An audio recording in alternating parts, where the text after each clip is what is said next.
Evening, everybody. This is DrHack, and we are going to get heavily into the middle game today.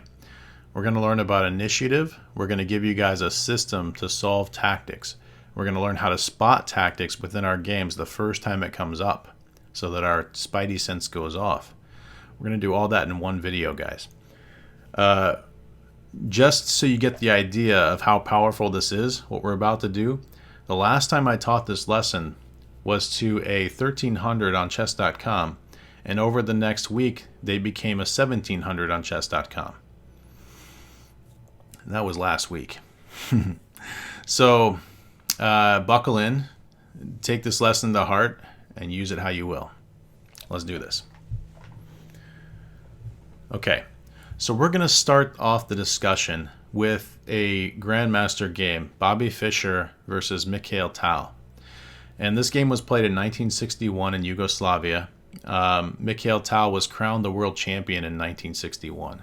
Bobby Fischer wasn't world champion until 1972, so he's still up and coming. He's still a young guy. And this is the game that came out of that situation. Now, they've played each other 5 or 6 times before this. I'm foggy on whether it was 5 or 6, but most of those times, except for one time, Tal has won the game. Fischer has never beaten him. There was one draw right before this game when Tal was kind of running up to his world championship performance. And I believe that he was trying to hide his opening prep by playing an opening he wasn't ready to play. And that's why Fischer got the draw. I don't know. Anyway, take a look at this position. This is White's turn. And this move is going to start our discussion off. What would you play? Okay, so in the game, Fischer picked up the knight and he attacked the queen with it. This kind of move generates time because it's a lower value piece attacking a higher value piece. And that happens anytime a lower value piece attacks a higher value piece, which means that in chess, there is a tier system to the pieces. Pawns are the lowest tier of piece, which means they can generate time, they can generate initiative much easier than the other pieces, because all they have to do is attack something larger than themselves, like a knight or a bishop or a rook or a queen. All the pieces are larger than themselves except for the pawns, right? So what happens when a smaller piece attacks a larger piece? Well, if that larger piece were just to be defended by something and we were to make that trade happen, right, then black would lose 9 points and only get back 3 of those points. So that's a very bad idea, a bad trade for black. And so he shouldn't allow the piece to be captured or traded. He should move it out of the way. He's compelled to move it, right? Otherwise he's behind. And so the queen is now going to move. Okay. Can you spot another move where a smaller piece attacks a larger piece? This is our first method of initiative. What do you got? That's exactly it, right? The bishop attacks the queen. And the bishop is smaller than the queen, so something must happen. Something must be done. And this time, you can look at all the ways that he can put things in between the pieces. You could put a bishop here, but that would probably be captured because of all the things attacking that place, right? You can put a pawn in the way, same problem. That pawn could just be captured by something, perhaps a knight. Or he could put a piece in the way here, a knight or a pawn. Now, we're not here to critique the world champ as to why he chose a knight instead of a pawn. But he did, right? We're going to let him have his freedom as world champion. And Bobby Fischer then shows us what is the next way that you can kind of manipulate the game. How can you force things to happen? How can you take the initiative? And the next way you can do that is by capturing something.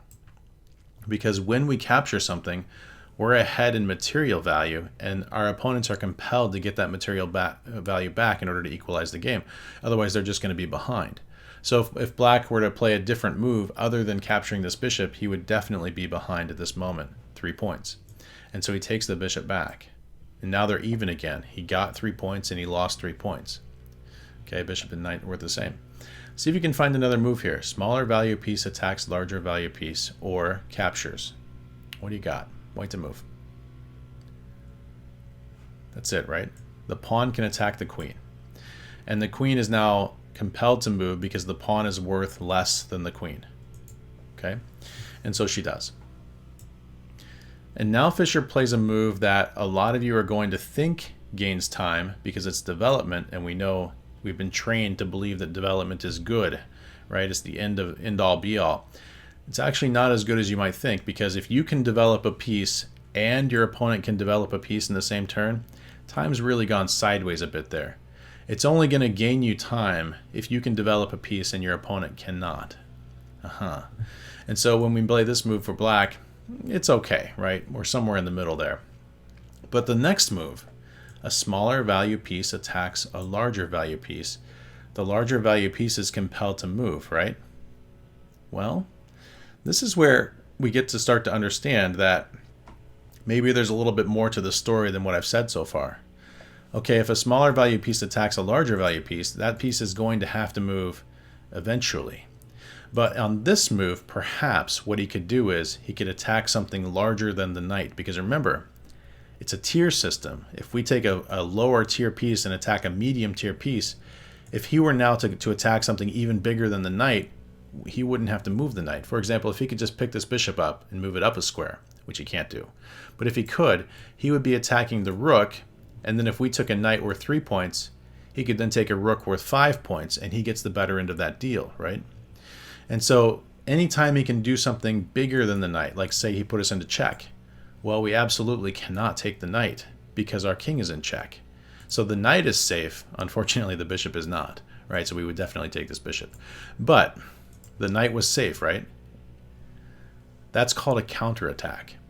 If you can attack something larger than your piece that's being attacked, you don't have to move that piece yet. You will have to move it, but just not yet.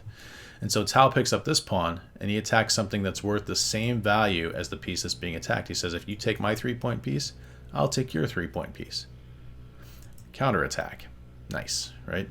And that's exactly what happens. Fischer takes the knight, and he compels his opponent. You must, now that you've lost material, get that material back, and so he does. And this is the last move that I want to look at within this game. I think we understand a lot of this now. This is white to move. What would you do? Right. So I know a lot of people, when they look at this position, they tell me I would capture this pawn. They would take it with the bishop or with the knight, either one, right? Capturing a pawn is good, but if you can capture a pawn and attack something larger, then you've gained time. So I want to compare these two moves. I want to compare if we just capture the pawn, we get 1 point, and then our opponent gets a free turn, and they get 1 point. So we traded 1 point for 1 point. And now I want to do it the other way. I want to take 1 point, and I want to have attacking a bigger thing, so the bigger thing has to move, and so it does. And now we get another piece. Now we've gotten 2 points for white. We've gotten a pawn and then another pawn, and then we lost one. But in the end there, white came out +1, right? He got an extra pawn out of it because the first move that he played gained time. It was an initiative-based move. It was a smaller piece attacking a larger piece. This is a critical idea. Remember, smaller piece attacking larger piece equals good. All right, let's move into tactics. Okay, so all tactics have an origin point. This origin point is always in a place where something is not defended very well. Now, I'm gonna caveat here. There are 3 broad categories of tactics that encompass the entire game of chess, I believe. And one of those categories is the idea of checkmate. If you can find a tactic that gets a checkmate, the game ends. The second category is winning material. If you can find a way to win material, you're ahead, right? There are tactics that do that. And the third category are tactics that queen pawns. Okay? Now, I think if you take all 3 of those and you put them together, it encompasses everything. Now, people tend to break those down further, right? They say there are pins and there are forks and there are skewers. But all of those things add up to tactics that win material or tactics that make a checkmate. Okay, so we need to figure out how to notice when something like that could be in the game. And the first skill you have to do that is something called scanning the board. And so what we're going to do is we're going to start with a basic scanning exercise. I want you to take a look at this position, and I want you to find every piece in the position that is not guarded by anything. Black and white. Go ahead and pause the video if you have to. Okay, So when I scan the board, I find this pawn is not defended by anything else, right? And I find this rook not defended by anything else, and the queen not defended by anything else, and the black queen as well. Okay, and every other piece is defended by something. If you circled or if you thought of a different place on the board, now you need to stop and try to understand what was actually guarding that, because there was something. Great.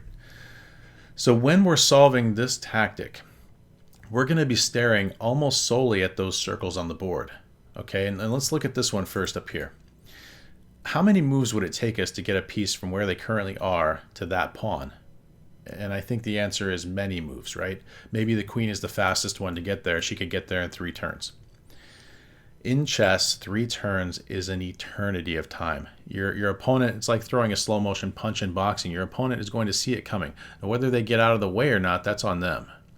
But they're going to see it coming if it's taking 3 moves to do. This one, same problem. It takes many moves to get a piece from where you currently are up to that rook.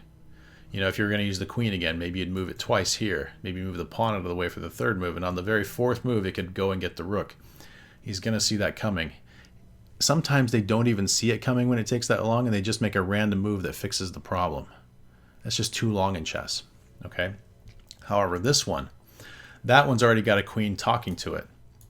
And so if we could move our knight and gain time, a move of initiative, a smaller piece attacking a larger piece, then I think we might have the time to take this queen.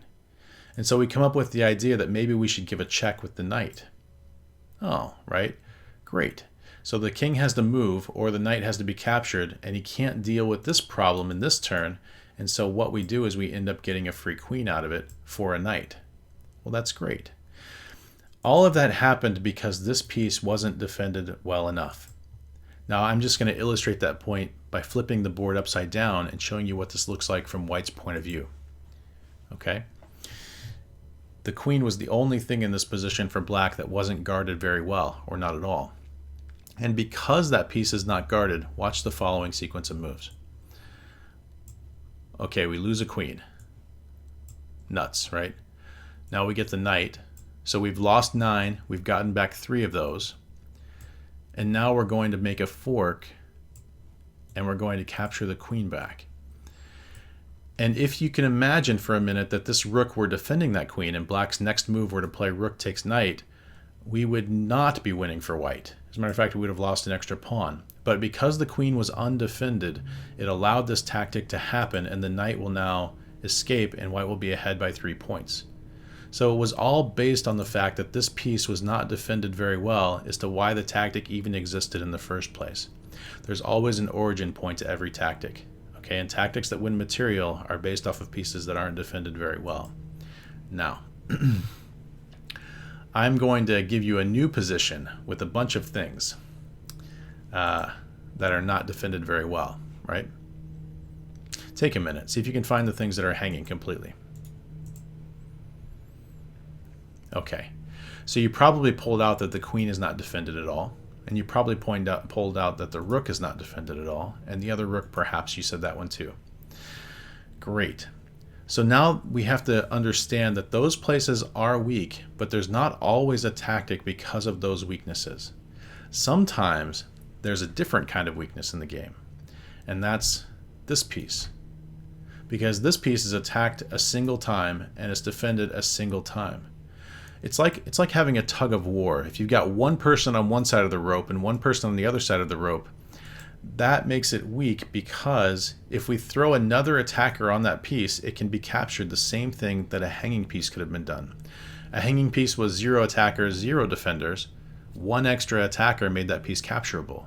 Well, this is 1 attacker, 1 defender. A second attacker makes that piece capturable. So it behaves the same way as a hanging piece defends. That's a weakness.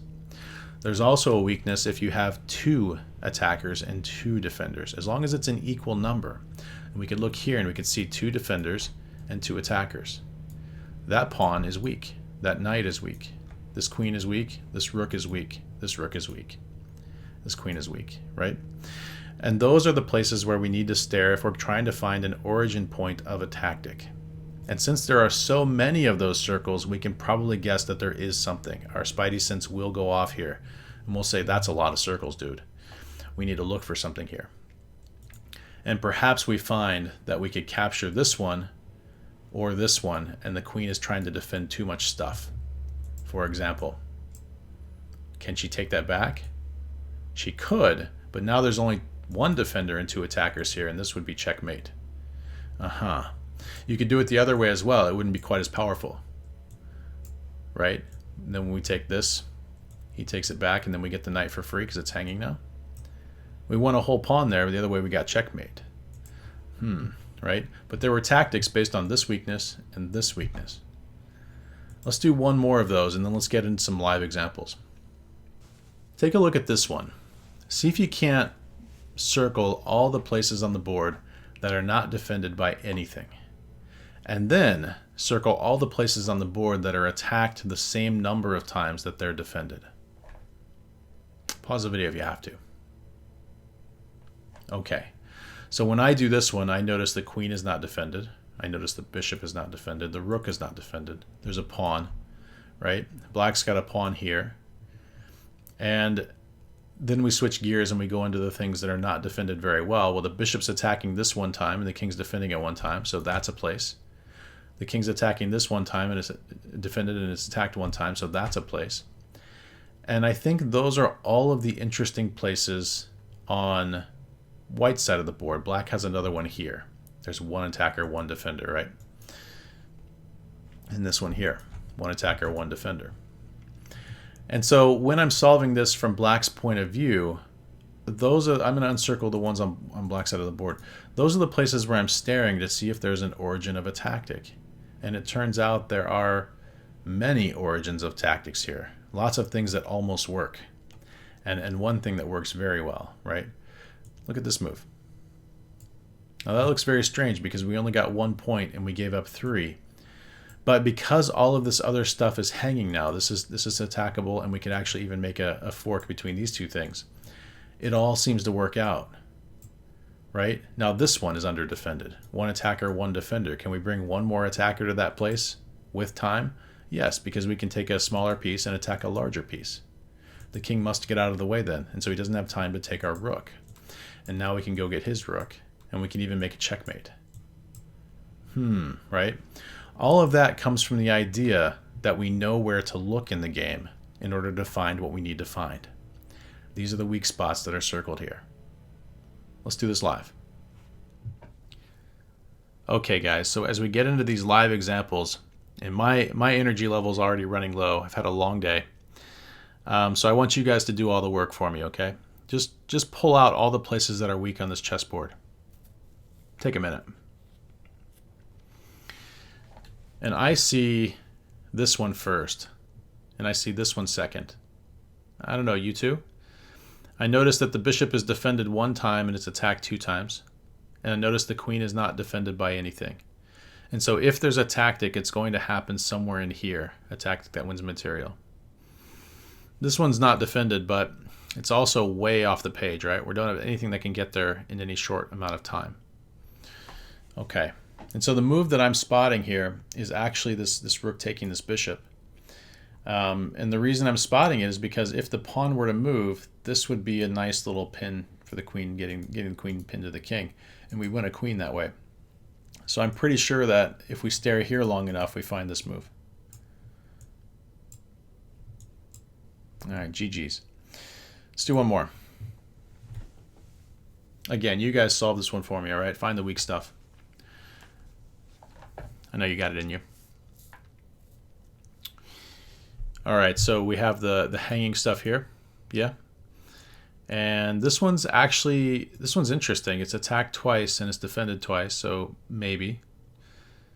I think that's it, though. You know, I look at this and I go, well, these two are probably enough. Can we get something to fork those two things? And we absolutely can. And so this queen move should just win something. Because he has to defend both in G, right? Try this one. Where's the weak stuff?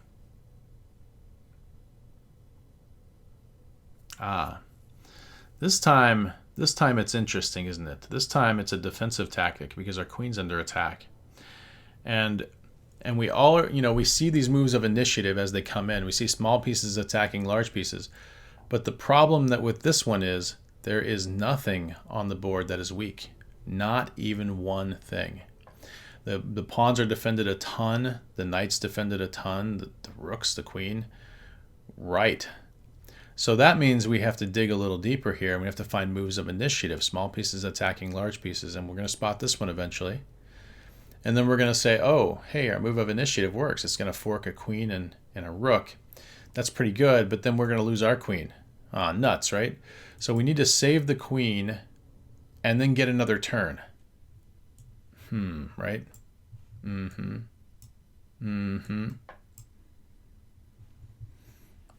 It's going to make us play another move here, but I think the puzzle should have ended already because there's nothing else to do, right? You just move the king. I don't know. That's weird. Okay, so this is black to move. We are in check. Where's the weak stuff? Well, that's weak, definitely. We're going to take that one, surely. Once we take that, if we took it with the queen, and we can visualize a little further ahead, that one will be attacked once and defended once, right? And so probably the answer is just as straightforward as that. We take one of the knights, and then if he takes our bishop, we get his knight. So that one, the weakness of that one saves the bishop. And also this is weak too. And so if he doesn't do that, then perhaps we get this check in. I don't know. This doesn't seem like a tactic to me as much as it just take the thing that he just took from you. I don't know. Now we get a chance to save our bishop, so we probably should. How do we save it, guys? Do you see a square? Like I said, I'm getting a little bit sleepy here, so maybe you guys can find b4 for me. No, okay. Oh, there it is. Perfect. Oh, no, has to be... We're moving it again, guys. He's been attacked. Okay, here we go. Perfect. Last one, and then I'm done for the night. Okay, so we have... we're playing black. Where are the weak spots on white's side of the board? Well, that one definitely is. It's attacked twice, defended once. So is that one. It's attacked twice and defended once. Oh, does that give you any ideas? I don't know. It kind of gives me ideas. I think that one's going to be our tactic right here. And I think we're going to try different orders of moves, but I think we're going to land on this rook taking it in the end. Because what I'm noticing, I'm calculating all this stuff, even in tired mode. DrHack tired mode initiated, go.